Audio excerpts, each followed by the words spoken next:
Well, it has been an interesting week.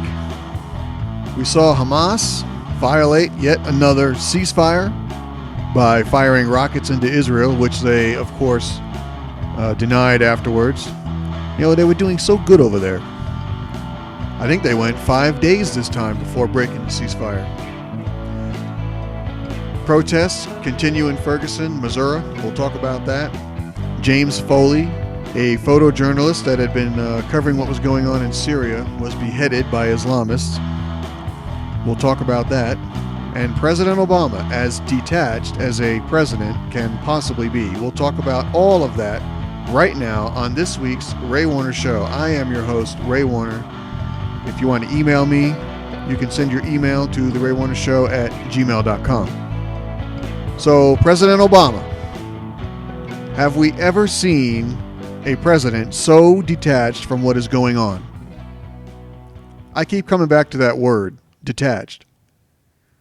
If you can think of a better word, email it to me. Detached just seems to fit. It just seems to be the best word to explain his demeanor. He's lethargic. He's disinterested. He doesn't want to be bothered. Leave me alone. I'm golfing here. Just so detached.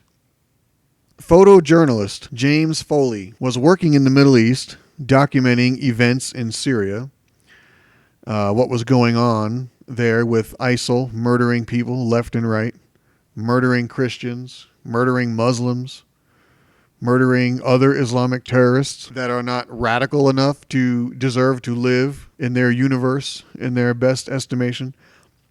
I mean, these guys were kicked out of Al-Qaeda because they were too violent. How nuts do you have to be kicked out of Al-Qaeda?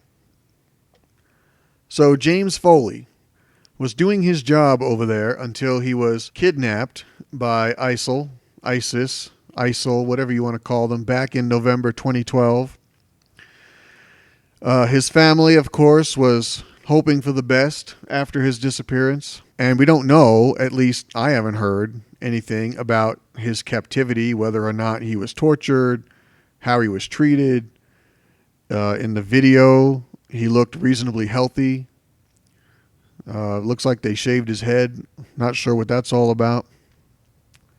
But the family of James Foley received their answer concerning James when he was obviously forced to read a propaganda message and then was brutally murdered by these Islamic animals. I'm sorry, I don't like the word militants. You keep hearing people, sometimes they say Islamic militants. You hear journalists or pundits on TV. Or they'll say, sometimes they say jihadists. I don't like the word jihadist. There's a part of me that just has a hard time, even with the word terrorists. It's just too good a word to describe them. They're just animals. And the planet needs to be rid of this Islamic disease. Here is James Foley reading the propaganda message. I call on my friends, family, and loved ones to rise up against my real killers, the U.S. government. For what will happen to me is only a result of their complacency and criminality.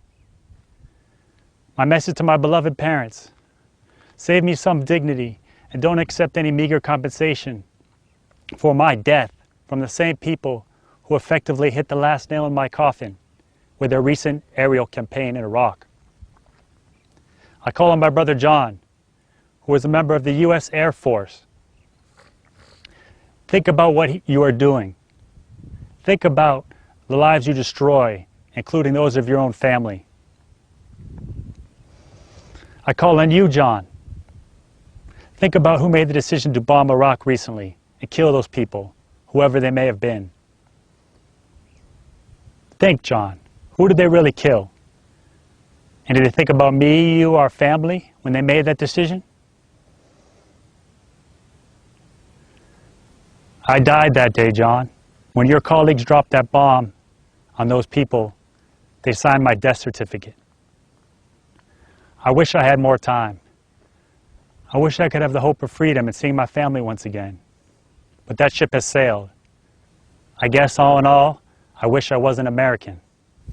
So I'm sorry, this is one brave guy able to just calmly sit there, read this propaganda message describing the reason why he is about to die.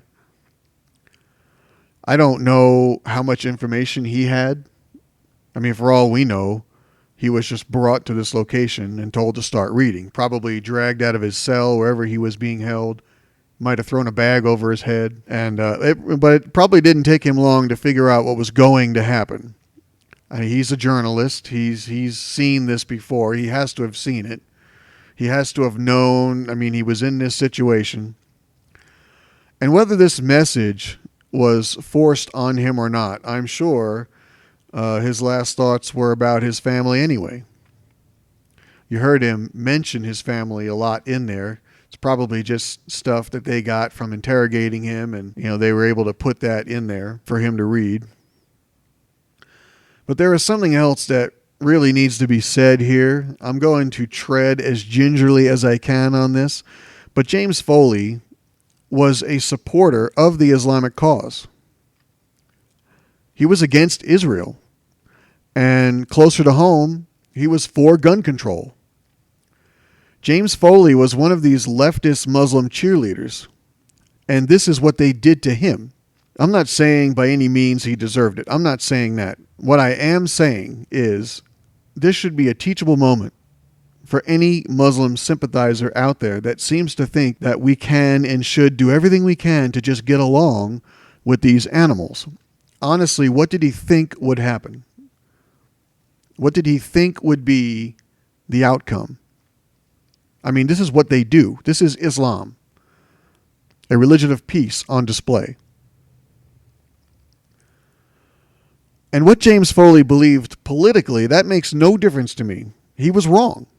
But he did not deserve to die. He was an American. He was one of us. And the fact that these Islamic animals murdered any American in this brutal fashion angers me to no end. And it should anger you.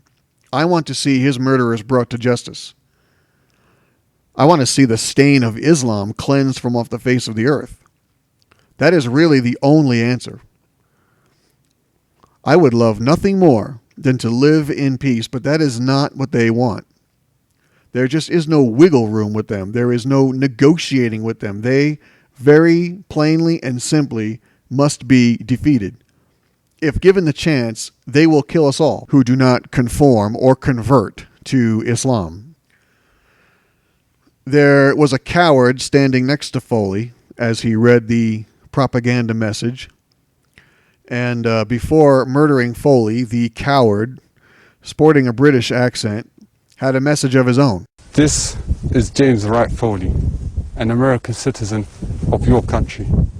I love how he starts this. It says a message to America in the video. Yet this coward is a bit redundant when he says an American citizen of your country. Yeah, we get it. If the message is to America, the American citizen is, of course, of our country. You're right about that. I don't know what that is supposed to be other than overly dramatic. As a government, you have been at the forefront of the aggression towards the Islamic State. You have plotted against us and gone far out of your way to find reasons to interfere in our affairs. Has been at the forefront of aggression towards the Islamic State? What planet is this guy living on? We can't get Obama off the golf course. When Iraq originally begged for air support, Obama said no. We are by no means at the forefront. Obama pulled out of Iraq. The truth is, there's nobody at the forefront. That's why they've been so successful. There's nobody to challenge them, except a bunch of unarmed Christian and Yazidi men, women, and children. Way to go, Islamic State. You bullied your way through unarmed territory, and now you think you're all big and bad. What a joke. And what's with the black ski mask? They used to all run around over there with towels on their heads, remember? That's why we used to call them towel heads or rag heads. Now they all wear these black ski masks. That's what criminals in this country also wear. That just tells me these guys must know they're wrong. They're just too ashamed to show their faces. We have plotted against them. We have gone far out of our way to find reasons to interfere with their affairs. Again, do you have any idea how much it took to get Obama off the golf course and finally, begrudgingly, decide to help out the Yazidis? You know, there's something about these Yazidis. ISIS or ISIL, whatever the heck they are now, you know, I'm just going to call them the Ski Mask Brigade. Maybe I'll just call them SMB. They were literally mowing their way through Syria and Iraq, exterminating Christians, and Obama could not care less. Then the Yazidis were trapped on a mountain. If only you guys had left these Yazidis alone. That was what got Obama involved. He most certainly did not go well out of his way to look for a reason to interfere. If anything, he was looking for reasons to ignore your affairs. Your affairs? What were your affairs besides beheading women and children? Cowards. The coward went on. Today, your military air force is attacking us daily in Iraq. Your strikes have caused casualties amongst Muslims. So this coward is upset that our airstrikes caused casualties. Isn't that the point of war? I mean, we didn't ask for this. The Iraqis didn't ask for this. The Christians that you massacred didn't ask for this. The Yazidis didn't ask for this. What did you think was going to happen? Ask yourself what happened to Adolf Hitler. Ask yourself what happened to King George. Ask yourself what happened to Saddam Hussein and Osama bin Laden. This is what we do. But I now know that this Islamic State is a force to be reckoned with only because they actually got Obama to act on something. Really, that alone is their biggest accomplishment. I mean, Benghazi, the IRS, the border. Heck, Obama does everything he can to be visibly disinterested in everything. But you guys, you Ski Mask Brigade Islamic State, you managed to get Obama off the golf course and on the phone. That's no small task. You actually got his attention. That's more than we can do over here. If nothing else, you could be proud of that. The coward continued. You're no longer fighting an insurgency. We are an Islamic army and a state that has been accepted by a large number of Muslims worldwide. Yeah, we get it. You're big and bad. He's just chest pounding here, trying to act like he has the world's support. He says we are no longer fighting just an insurgency. They are an army, an Islamic State. You know, we weren't fighting you at all. Obama was trying so hard to ignore you. You just had to pick on those poor Yazidis. There's something about those Yazidis.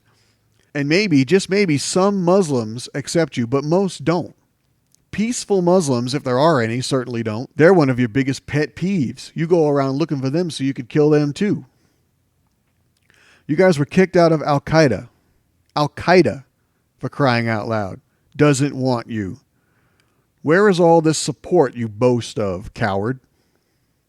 But he went on. So effectively, any aggression towards the Islamic State is an aggression towards Muslims from all walks of life who have accepted the Islamic Caliphate as their leadership. So now here he's trying to gin up all this support he's talking about from Muslims everywhere. See, this Ski Mask Brigade is a problem. They would love to come and kill us all. But there is this huge ocean in the way. And I know, Obama is helping them come through the southern border. That's part of what the border crisis is all about. But what's more difficult is coming through the southern border with a tank on your back. They can come here, but then they have to get armed and organized while they're here, which is something Obama would probably help them do. I mean, maybe not now. They keep interrupting his golf. They keep that up, and sooner or later, they're going to just make him mad. But anyway, I think what he's trying to do here is just rile up Muslims maybe in this country, the ones that are already here, and hopefully they can start fighting his cause for him, or at least be a distraction from what's going on over there. The coward went on. So any attempt by you, Obama, to deny the Muslims their rights of living in safety under the Islamic Caliphate will result in the bloodshed of your people. Boy, if this isn't a pissing contest, he's just daring Obama to do something now. He has to know the position of the United States when negotiating with terrorists. Well, except for the whole Bergdahl thing. I mean, other than that, we don't negotiate with terrorists. And don't they know they could have traded Foley for a bunch of their own guys? Oh no, those are the other guys, right? And the best part is Foley probably would have been right back there a week after, taking pictures again. And they could have just grabbed him again. I like how he points at the camera with the knife, too. He's all like, "You, Obama," with the knife in his hand. But even after the beheading, he wasn't finished. The life of this American citizen, Obama, depends on your next decision. Now, with that soundbite, if you've seen the video, you see that the coward is holding on to another human being. And it has a name on the screen. It says Stephen Joel Sotloff. This is another leftist Islamic sympathizer, journalist, that managed to get himself abducted while over there cheerleading for their cause. And no matter how wrong he is about his leftist liberal ideology, he doesn't deserve to die either. I want that American back alive, and I want the Islamic scum holding him obliterated. You know, watching this short film, it's like almost surreal. I mean, these people have obviously seen way too many American-made movies. It's like this guy is auditioning to be Obama's arch nemesis. You know, he's over there, he's sporting the British accent. He's like a Bond villain, you know. He's pointing the knife. He's calling Obama out on camera. He's like, "Oh, this guy's life depends on your next decision, Obama." Ooh, creepy. I mean, he's got the part of villain down pat. See, we here in America, we see films like this all the time. Films with some, you know, maniacal villain waving a knife around, calling out his enemy. Unfortunately, I mean, this is real, folks. This isn't a movie. And they are here. ISIS is here in our country, in our states, in our cities and towns. They're here. They're waiting. For what? I don't know for sure.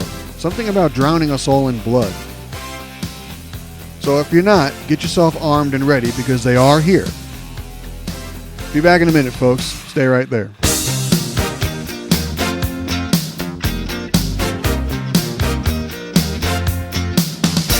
Come to the Holy Land and walk in the footsteps of Jesus. From Nazareth to the birthplace of his ministry, the shores of Galilee. Stand where he stood. Be baptized in the Jordan River. Hallelujah, he is everlasting. Ask your pastor or visit goisrael.com to learn more about making the journey that will transform your faith in God and his word. Experience Israel. You'll never be the same. You have reached the Bovine Chicken Chat Line, where you can chat with tons and tons of cows about chicken. All our cows are busy. While you're waiting, why not get to know some of these fuzzy fans of chicken? Heifer 9672 is a 1,200-pounder from Kentucky who likes long walks in the pasture, watching cars go by from the pasture, and eating the pasture. She's also an aspiring author, writing a book called The Burgers of Wrath. Bull 5441 is a bull from Chicago with a pierced nose and a nasty temper, but he loves people who eat chicken and the good folks at Chick-fil-A who make the chicken. Bull 5441's pet peeves are cow tipping and the color red, especially when it's meat. All our cows are still busy. Please try calling the Bovine Chicken Chat Line later. The cows thank you for calling and for not eating burgers. This call made possible by Chick-fil-A.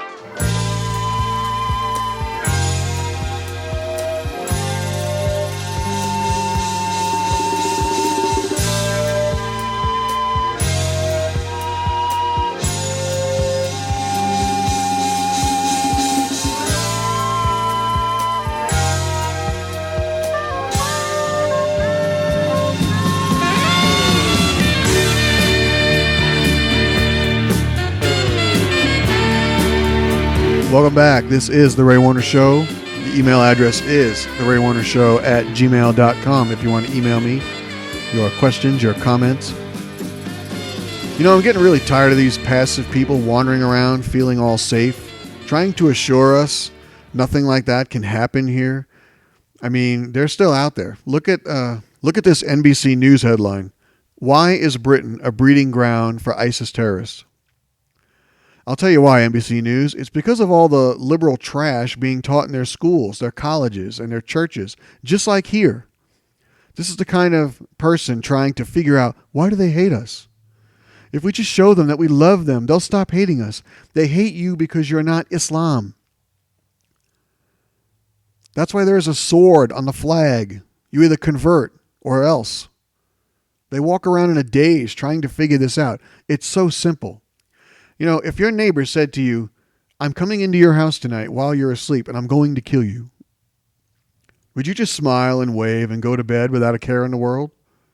Or would you take steps to somehow protect yourself and your family? Whether it be call the police or get an alarm, get a dog, stay awake all night. I mean, whatever you do, you would do something. These Islamic animals are telling us they are coming to kill us. And what do? Why do they hate us? So Obama spends a few minutes talking about Foley's murder and immediately hits the golf course. I mean, he couldn't get there fast enough. Within 10 minutes, this guy, he had changed his clothes and got out there with his golf clubs and in his golf cart. I mean, even liberals are shocked by this. Within minutes of reporting how appalled the world was at the beheading, which, by the way, I hate the fact that he said appalled. It's like he sat down and figured out the least appropriate word. You know, to use the word appalled, it's like the ski mask brigade just has bad manners. You're appalled when someone chews their food with their mouth open, not when they cut somebody's head off, Obama. I don't know about you, but I already told you how I feel. I'm angered by it. It makes me literally angry to see an Islamic pig cut off an American's head. I want it dealt with, and I want it dealt with now. It's a good thing I am not the president. The whole Islamic State would be a sea of glass by now. But no, we have to endure 2 more years of this fool putting around on a golf course while the world literally burns around us. Anyway, I started talking about how even liberals are shocked by Obama's lack of concern. On Morning Joe, this was Mika Brzezinski. She talked about how fast Obama hit the golf course even while the Foley's parents were still grieving. Listen to this. This is the picture that President Obama is facing criticism for after his speech. This is what he did just a short time after his speech. He was seen smiling on the golf course in Martha's Vineyard, along with former NBA star Alonzo Mourning. And of course, the other part of the day yesterday was just heart-wrenching. Before this, you heard from Foley's parents as well in a news conference. So a lot of people are feeling that this picture really shows a president who is disengaged and a president who really doesn't sort of have a sense of tone in terms of the moment. So you can hear poor Mika. She's just beside herself with grief. She just can't understand how Obama could go golfing just after giving us all the news of the beheading. Now, Joe, on the other hand, Joe Scarborough, he just spun this thing in the complete opposite direction. He seems to think that Obama is giving the terrorists something to think about. Like he's, you know, some kind of tough guy. This is some cold, cruel, tough guy, nothing phases me image. Listen to this nonsense. There are actually 2 ways to look at this, because, you know, your first instinct is to look at this, right? Yeah. Right? And to say, how horrifying is that? And it's the truth. There's another way to look at it, too, which is, I mean, you know, George W. Bush told us to go shopping, to go to malls after 9/11, show those terrorists. Here, I think there are probably 1 or 2 terrorists in ISIS, because this is how they make their money, right? Right. This is Al-Qaeda funded their operations by kidnapping Europeans and getting ransom money, right? And so they are negotiating with Spock, with a pitching wedge here. No, they really are. He is Spock. Maureen Dowd calls him Spock. He's Spock. And I'm sure there may even be 1 or 2, like, terrorists, Willie, over in Syria right now looking at him going, wow, that's one cold bastard. I mean, like, he goes golfing on Martha's Vineyard. And by the way, people might be watching going, are you criticizing the president or not? I don't know what I'm doing. I just know that this is how terrorists fund their organizations. And if the president were in the White House wringing his hands and weeping and holding no, he's out golfing. And it's horrible for the parents, but it does send a message to the terrorists. I'm sure Barack Obama would say, you know, if we can't go golfing at an exclusive golf course in Martha's Vineyard, then the terrorists have already won. Right. No, I don't think he's saying that. I'm not making light of any situation. I'm merely pointing out these are horrible optics domestically, but internationally, Willie, for terrorists, it's basically like, screw you. Screw you. We're not going to live by your rules. Yeah, I'm sure the Islamic animals are just shaking in their boots over there, Joe, with the thought of, how can Obama go golfing like that? Man, that is one tough guy. We just beheaded an American, and look at Obama laughing it up on the golf course, fist bumping and smoking and joking. Did he not see what we just did? This is what Joe is trying to tell us the Islamists are going through right now, like Obama's just making them all depressed. Is there no line these people will not cross to try to defend this guy? It's amazing. Well, the good news is there is somebody out there who gets it. Secretary of Defense Chuck Hagel. He appeared with Chairman of the Joint Chiefs of Staff, General Martin Dempsey, at a Pentagon briefing Thursday, and he offered this grave assessment. ISIL is as sophisticated and well-funded as any group that we have seen. They're beyond just a terrorist group. They marry ideology, a sophistication of strategic and tactical military prowess. They are tremendously well funded. Oh, this is beyond anything that we've seen. So we must prepare for everything. And the only way you do that is you take a cold, steely, hard look at it and get ready. Secretary Hagel says these Islamic guys, are the worst terrorist organization yet. Islamic State is better funded, more sophisticated. They're more strategical, more tactical. And he says beyond anything we've ever seen. Now, if that's true, think about what we have seen. We've seen 9/11. We have seen what just a small handful of people can do if they're in the right place at the right time. And he says ISIS, or ISIL, or whatever, the ski mask brigade, is more sophisticated than that. Well, if that's not cause for concern, I don't know what is. He says we need to take a cold, steely, hard look at it. Now ask yourself, seriously ask yourself this question. Close your eyes, ask yourself this question. Does that sound like something Obama is even capable of? Does he even possess the ability to take a cold, steely, hard look at anything? Obama is the epitome of lethargic inaction when it comes to anything important. Look up apathy in the dictionary. There's Obama's picture. What we need to do is somehow convince Obama that ISIS is a bunch of Republicans. We need to convince him it's a bunch of Republicans that want to come to America and defund Obamacare. Now, if we could get him to believe that, oh man, you would see him sit right up and engage like never before. There's more to come, folks. Stay right there. The Ray Warner Show is now available in all 58 states. I've now been in 57 states. I think one left to go. You're listening to The Ray Warner Show.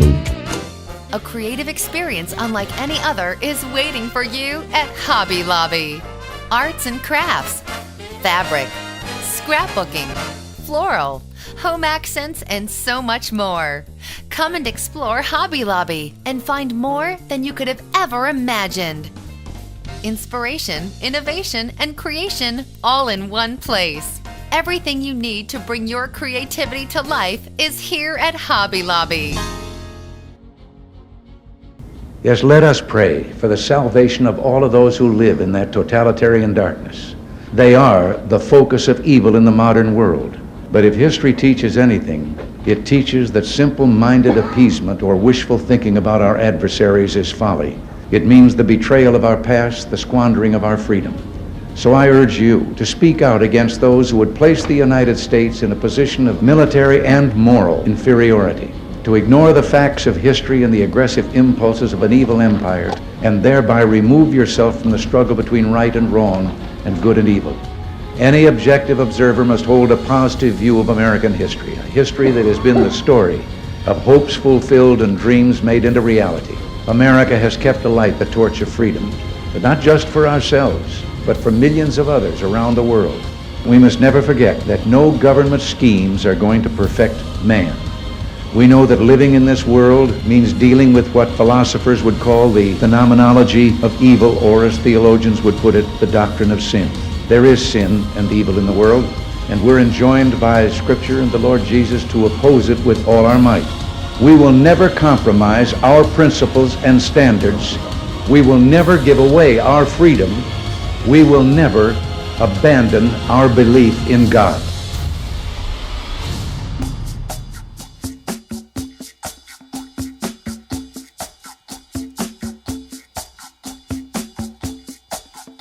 All right, welcome back. Thank you so much for listening in today. This is The Ray Warner Show. I am your host, Ray Warner. If you want to rant or vent, if you have any comments or questions, you can email me. The email address is theraywarnershow@gmail.com. More facts slowly trickling out in the Ferguson shooting. Or maybe I should say more rumor. You know, I heard the officer, Darren Wilson, I heard that he had his eye socket shattered. I heard he had an orbital fracture. Now I'm hearing that's not true. We do know he was taken to the hospital. I've seen the video of the looting. You know, over 100 people have been arrested. Something like 140, I think, is the last number I heard. I don't know. But like only 4 of them are from Ferguson. People are being bussed in from all over the country to professionally loot and riot over there. And I have a concern about this. You know, we're now waiting to see if Officer Wilson is going to be indicted. And I have a feeling that he is going to be indicted, like, no matter what. At some point, the truth is going to come out. And, let's say we find that the truth is that the officer killed Michael Brown while he was on his knees with his hands in the air saying, "Please don't shoot me, officer. I'm going to college next week." Then, of course, Darren Wilson will be found guilty and off to prison he goes.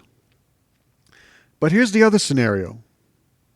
We discover the truth to be that Michael Brown punched the officer, that there was a struggle, that he shattered his eye socket, that he reached in the car, he tried to grab his gun, he then bum rushed the officer, and so the officer shot him. Because, Brown just left him no choice. Let's just say, if that is the truth, that'll be a problem, won't it? I'm almost sure Officer Wilson is going to be indicted. See, this way the grand jury, they can just kick the can down the road and nobody will hate them.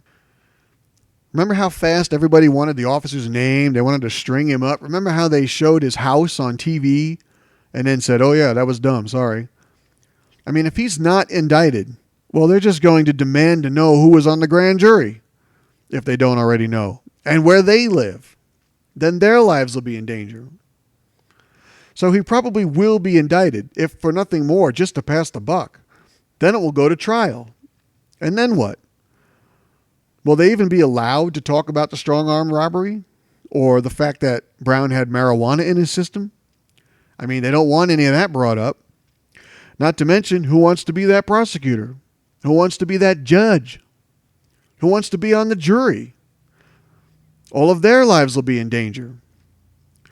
See, there is this unruly mob that has been bussed into Ferguson. It is just drifting around waiting for a reason to riot. There can only be one possible outcome in order to suppress this unruly mob. Unless there is a conviction of this police officer, the city is going to burn down again. And of course, people in such sadness and despair are going to again mourn the loss of Michael Brown by breaking in and stealing lottery tickets and Air Jordans. They're going to demand justice by running home with TVs. So what is a blind justice system to do? I guess we'll see. This whole no justice, no peace slogan, you see the father walking around with this t-shirt, no justice, no peace. That's a disgrace if you ask me. Especially since they have already predetermined in their own minds what justice needs to be. They're basically just holding the city hostage until they get what they want. And the police and the government officials just seem to be incompetent and powerless to stop it, or at least unwilling to stop it. And what has come out of all this is a call for the demilitarization of police. Now, I have to say, that worries me. I seem to recall bank robbers in California armored up and armed to the teeth, looking for a confrontation with police. Has anyone seen a video like that? Shootouts where the police were just outgunned and overpowered. Who wants that? You have to be like one of the bad guys to even want that. Now, I am, however, for the disarming completely of many federal government agencies. What in the world does the IRS need with a tank or an armored personnel carrier? What does the Department of Education need with military-grade weapons? These organizations are also buying up 9mm ammo. What's that all about? Look what happened down at the Bundy Ranch. You had over 200 federal agents armed. They had snipers in the hills. There were hundreds of protesters that were also armed. By the way, not a single shot was fired. People were bussed into that situation too. That was the BLM, the federal agency, Bureau of Land Management. You need M16s to manage land. If a government agency has a beef with a resident, they need to take that up with the local law enforcement, not go rolling in there with 200 armed agents like you're just looking for a fight. It's scary that the Al Sharptons of the world are calling for the demilitarization of local law enforcement, not federal agencies. That almost sounds sinister, doesn't it? They're beefing up federal agencies and calling for local police to demilitarize. I'll let you chew on that for the week. Thanks again, folks. I'm so glad that all of you are out there listening. I appreciate each and every one of you. Don't forget, please, if you want to email me, send your email to the RayWarnerShow@gmail.com, and be sure to go to my website, theraywarnershow.com, and subscribe to get my daily quick report. Thanks again, folks. We'll see you next week.